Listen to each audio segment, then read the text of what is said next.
ওকে, good morning everyone.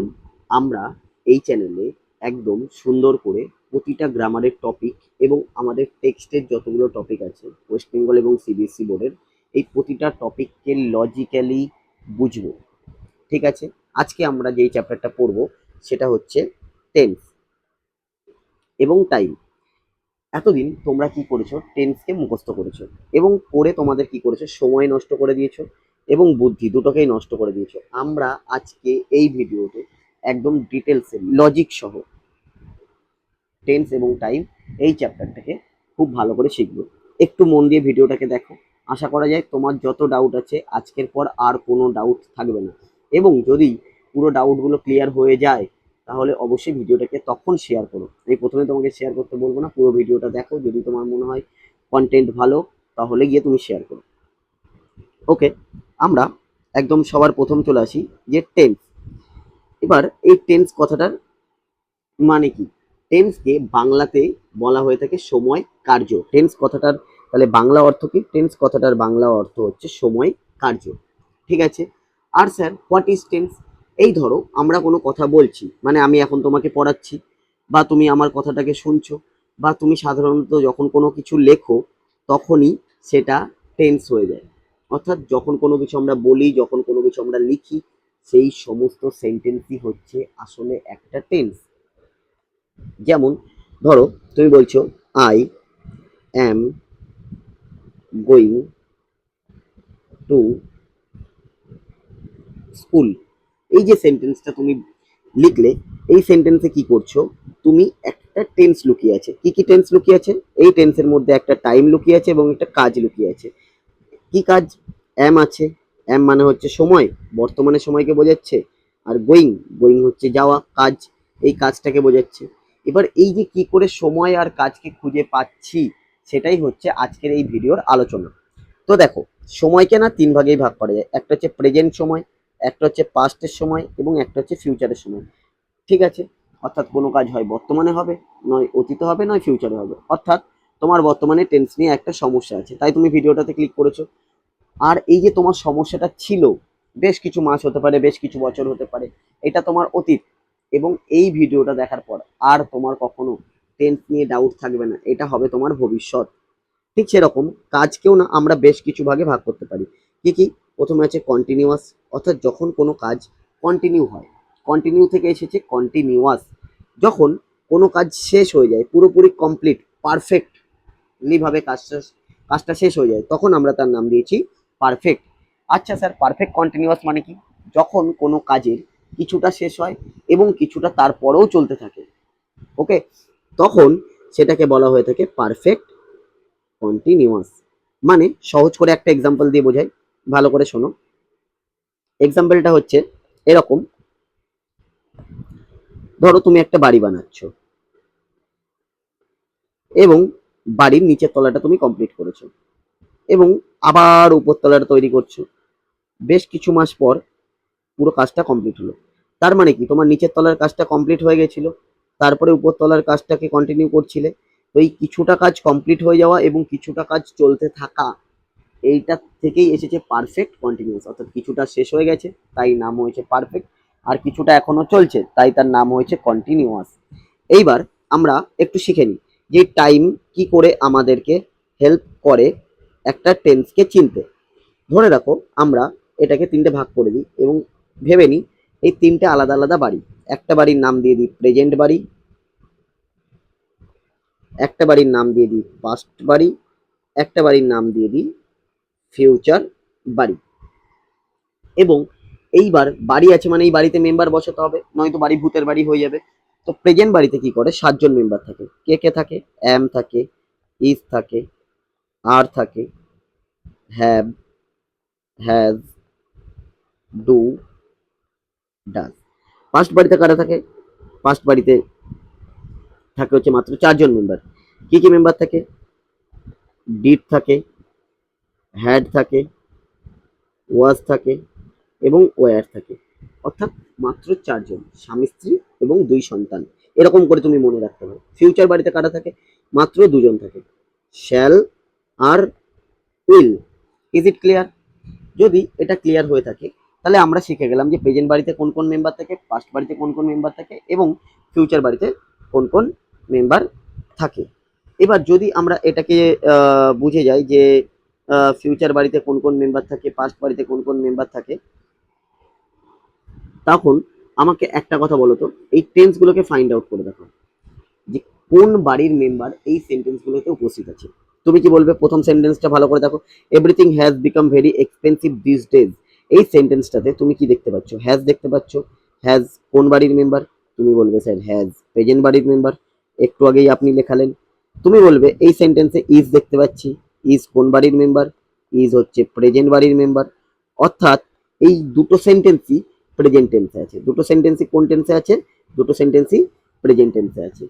অর্থাৎ আমরা আজকের পর থেকে যখনই কোনো সেন্টেন্স দেখতে পাবো এবং ওই সেন্টেন্সে দেখতে পাবো যে এই তিনটে বাড়ির কোন মেম্বারটা উপস্থিত আছে, যেই মেম্বারটা উপস্থিত থাকবে সেন্টেন্স ওই টেন্সে। এটা হোমওয়ার্ক 3 নাম্বারটা। যদি কনসেপ্ট ক্লিয়ার থাকে তাহলে আমাকে বলো, Bhaja was explaining the benefit of doing yoga. এই যে সেন্টেন্সটা, এই সেন্টেন্সটাতে কোন বাড়ির মেম্বার দেখতে পাচ্ছ? আর যেই বাড়ির মেম্বার দেখতে পাচ্ছ সেটা হচ্ছে ওই পার্টিকুলার টেন্সকে বোঝাচ্ছে। নেক্সট স্লাইডে কি বলছে? নেক্সট স্লাইড বলছে যে ওয়ার্ক। আমরা টাইমের দ্বারা বুঝে গেলাম যে কোন সময় কাজ আছে, প্রেজেন্ট, পাস্ট না ফিউচার। ওয়ার্ক বলে যেটা তোমরা ছোটবেলা থেকে মুখস্থ করেছো, V1, V2, V3। আমি তোমাদেরকে আরো দুটো শেখাবো আজকে। সেটা হচ্ছে একটা V4 আর একটা হচ্ছে V5। স্যার V4 কি জিনিস? যখন তুমি V1 লিখবে, ভালো করে শোনো, যখন তুমি V1 লিখছো এবং তার সাথে আইএনজি যুক্ত করছো তখন হয়ে যাচ্ছে সেটা V4। যেমন এইখানে আমি V1 লিখছি, তার সাথে আইএনজি যুক্ত করে দিচ্ছি। এখানে দেখো তুমি কি করছো, V5 কি করে তৈরি হবে? স্যার V1 লেখা তার সাথে এস বা ইএস যুক্ত করে তৈরি হয়ে যায় V5। V1 লেখা তার সাথে এস বা ইএস যুক্ত করে, অর্থাৎ V1 এর সাথে যখন আইএনজি যুক্ত হয় তখন যেই ফর্মটা তৈরি হয় সেটার নাম হচ্ছে V4। এবং V1 এর সাথে যখন এস বা ইএস যুক্ত হয় তখন যেই ফর্মটা তৈরি হয় তার নাম হচ্ছে V5। এখানে একটা কোশ্চেন মার্ক হচ্ছে যে স্যার V5 এর সাথে কখন এস যুক্ত করব, কখন ইএস যুক্ত করব? যদি V1 এর শেষে ভাওয়েল থাকে তাহলে ইএস যুক্ত করবে, অর্থাৎ প্লাস লিখে দিয়েছি। প্লাস লেখা মানে কি? যুক্ত করবে। এবং যদি V1 এর শেষে কনসোনেন্ট থাকে তাহলে এস যুক্ত করবে। এক্সাম্পল দিন। যেমন দেখো এখানে কি আছে? গো আছে, গো এর লাস্টে কি আছে? ভাওয়েল আছে, তাই দেখো ইএস যুক্ত করা হয়েছে। যদি এখানে গো না থেকে প্লে থাকতো তাহলে এর V2 কি হতো? প্লেড। V3 কি হতো? প্লেড। V4 কি হতো? প্লে লিখতে তার সাথে আইএনজি যুক্ত হয়ে যেত। V5 কি হতো? V5 হতো হচ্ছে PLAYS। কেন? কারণ এর শেষে কনসোনেন্ট আছে তাই। তাহলে আমি V1, V2, V3, V4 এবং V5 কি করে তৈরি করতে হয় আশা করি আমি তোমাদেরকে শেখাতে পারলাম।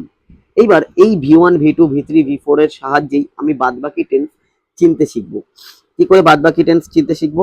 দেখো, আমরা অক্সিলারিতে জানি বি ভার্ব আছে, হ্যাভ ভার্ব আছে, ডু ভার্ব আছে, মোডালস আছে। এবং বি ভার্ব কাদের কাদেরকে নিয়ে তৈরি হয়েছে? বি ভার্ব সবসময় অ্যামিজার এবং ওয়াজ ওয়ার, এই 5টা অক্সিলারিকে নিয়ে তৈরি হয়েছে বি ভার্ব। তুমি বলবে যে স্যার দেখুন, একটু আগে আপনি বলছিলেন অ্যামিজার প্রেজেন্ট বাড়িতে থাকে, ওয়াজ ওয়ার পাস্ট বাড়িতে থাকে, এখন বলছেন এটা আবার বি ভার্ব। এটা কি ধরনের কথা? এ তো পুরো মাথাটা চটকে যাচ্ছে, চাটনি হয়ে যাচ্ছে। তাহলে ভালো করে শোনো। দেখো, আমি বলেছি অ্যামিজার প্রেজেন্ট বাড়িতে থাকে, ওয়াজ ওয়ার পাস্ট বাড়িতে থাকে, রাইট? তো এখানে অ্যামিদার ধরো কোনো একটা ছেলে যে একটা নির্দিষ্ট বাড়িতে থাকে, ওয়া ধরো হয়তো কোনো একটা মেয়ে যে আলাদা একটা বাড়িতে থাকে। বাট এই ছেলে এবং মেয়েটা এরা দুজন কি একটা নির্দিষ্ট ক্লাসে পড়াশোনা করতে পারে না? তুমি বিভার্বকে মনে মনে ক্লাস 10 কল্পনা করে নাও, ওকে? এবং তুমি এই বিভার্বকে যেহেতু ক্লাস 10 কল্পনা করে নিলে, তাহলে আমাকে একটা কথা বলো যে এই আলাদা বাড়ির ছেলেটি এবং আলাদা বাড়ির মেয়েটি কি একটা নির্দিষ্ট ক্লাসে পড়তে পারে না? পড়তে পারে। ঠিক সেরকম অ্যামিদার আলাদা বাড়িতে থাকে, ওয়াজওয়ার আলাদা বাড়িতে থাকে, বাট এদের দুজনের ক্লাসটা সেম, ক্লাসটা কি? B class. সেরকমই হ্যাভ অ্যাজ প্রেজেন্ট বাড়িতে থাকে, হ্যাড পাস্ট বাড়িতে থাকে, ডুড অ্যাজ প্রেজেন্ট বাড়িতে থাকে, ডিড পাস্ট বাড়িতে থাকে, বাট এদের ক্লাস সেম, ক্লাসটা ডু। বুঝে যেতে পারছি? সেরকম মোডালস মডেলস কি কি? Will, would, shall, should, can, could, may, might, need, dare, ought to, must, use to, অর্থাৎ টোটাল 13টা। স্যার এগুলোর দ্বারা কি শেখাতে চাইছেন? আমি বলতে চাইছি যে যখনই আজকের পর কোনো বিভার্ব লিখবে এদের পর হয় ভি3 নয় ভি4 লিখবে। আজকের পর যখনই কোনো হ্যাভ ভার্ব লিখবে এদের পর অলওয়েজ ভি3 লিখবে, অর্থাৎ হ্যাভ হ্যাজ হ্যাড এর পর অলওয়েজ ভি3 বসে, ডু ডাজ ডিড এর পর অলওয়েজ ভি1 বসে, এবং যে কোনো মোডালস এর পর অলওয়েজ ভি1 ব্যবহার করা হয়ে থাকে। শর্ত হচ্ছে কি? ভি2 যে সেন্টেন্সে থাকে ওই সেন্টেন্সে নো অক্সুলারি, কোনো অক্সুলারি থাকে না, এবং ভি3 যে সেন্টেন্সে থাকে ওই সেন্টেন্সে 100% অক্সুলারি থাকে।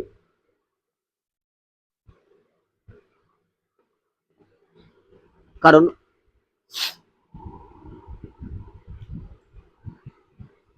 অনেকের ভি2 এবং ভি3 দেখতে একই রকম। যেমন আমি ধরে নিই ওয়ার্ক, ওয়ার্ক হচ্ছে কি ভি1, ওয়ার্ক হচ্ছে ভি2, ওয়ার্ক হচ্ছে ভি3, অর্থাৎ বহু ভার্বের ভি2 এবং ভি3 অনেকটা একই রকম দেখতে। বুঝবো কি করে এই যে সেন্টেন্সে ভি2 না এটা ভি3? তখন আমাদেরকে বুঝতে হবে যে যদি এটা ভি2 হয় তাহলে ওই সেন্টেন্সে আমরা কোনো অক্সিলারি দেখতে পাবো না, অর্থাৎ না বি দেখতে পাবো, না হ্যাভ দেখতে পাবো, না ডু দেখতে পাবো, না মোডালস দেখতে পাবো। কিন্তু যদি ওটা ভি3 হয় 100% এই চারটে মধ্যে যে কোনো একটা দেখতে পাবোই পাবো। তাহলে আমরা এখান থেকে কিছু এরার কারেকশন করি, তো দেখা যাক পারি কিনা। যে এখানে বলেছে ফাইন্ড এরর, প্রত্যেকটা সেন্টেন্সেই না কিছু ভুল দেওয়া আছে, আর তুমি এই ভুলগুলোকে খোঁজার চেষ্টা করো। কি করে ভুলগুলোকে খুঁজবে? আমি একটা নিজে প্রথমে করাই। তুমি বলবে এসে দেখুন এখানে না আমি ওয়াজ দেখতে পাচ্ছি, আর আপনি বললেন ওয়াজ হচ্ছে বিভার্ব, তো বিভার্বের পরে অলওয়েজ ভি3 অথবা ভি4 ব্যবহার করা হয়, কিন্তু এইখানে আমি ওয়ার্ক দেখতে পাচ্ছি যেটা কিনা ভি1, তার মানে এই সেন্টেন্সটা ভুল। এখানে আমার হওয়া উচিত ছিল হয় ভি3 নয় ভি4। তাহলে সঠিক উত্তর হবে মাই হাজব্যান্ড ওয়াজ ওয়ার্কিং। এবার এই বি ভার্বের পর কখন ভি3 বসে কখন ভি4 বসে সেটাকে নিয়ে আমি আলাদা একটা ছোট শর্ট ভিডিও এর পরের ভিডিওতে আপলোড করে দেবো, ঠিক আছে? এবং দেন তারপরে দেখো এই সেন্টেন্সে কি আছে? ডিড আছে। তুমি বলবে আচ্ছা স্যার ডিড কোন বাড়ির মেম্বার? না ডু বাড়ির মেম্বার, আর ডু ডাজ ডিড এর পরে অলওয়েজ ভি1 ব্যবহার করা হয়, কিন্তু এটা কি ভি1? এটা তো হয় ভি2 নয় ভি3। তার মানে এখানে কি লেখা উচিত ছিল? এখানে লেখা উচিত ছিল ওয়ান্ট। তাহলে the old man did not want to it any food, wanted হবে না, কি হবে? ওয়ান্ট হবে।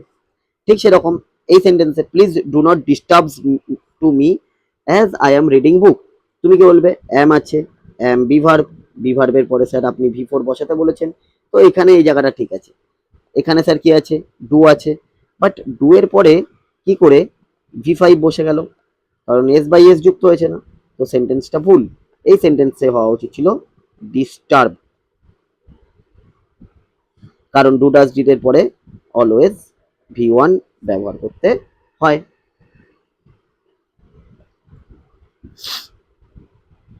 এবং লাস্ট স্লাইড, লাস্ট স্লাইডটা কি? লাস্ট স্লাইডটা হচ্ছে এটাই যে ভি1 ভি2 ভি3 ভি4 ভি5 কাকে কাকে রিপ্রেজেন্ট করে। শোনো, ভি1 সবসময় মনে রাখবে সিম্পল,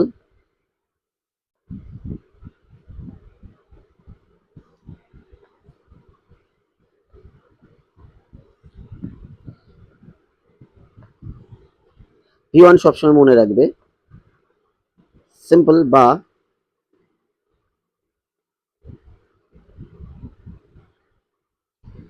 সরি একটু মাঝে ইন্টারাপ্ট হচ্ছে, দুঃখিত এটার জন্য। ভি1 সবসময় মনে রাখবে সিম্পল বা ইনডিফিনাইটকে ডিনোট করে, অর্থাৎ বোঝায়। ভি2 সবসময় পাস্ট সিম্পল বা ইনডিফিনাইট টেন্সকে বোঝায়। ভি3 সবসময়, ভি3 কি? ভি3 সবসময় পারফেক্টকে বোঝায়। ভি4 কন্টিনিউয়াসকে বোঝায়। ভি5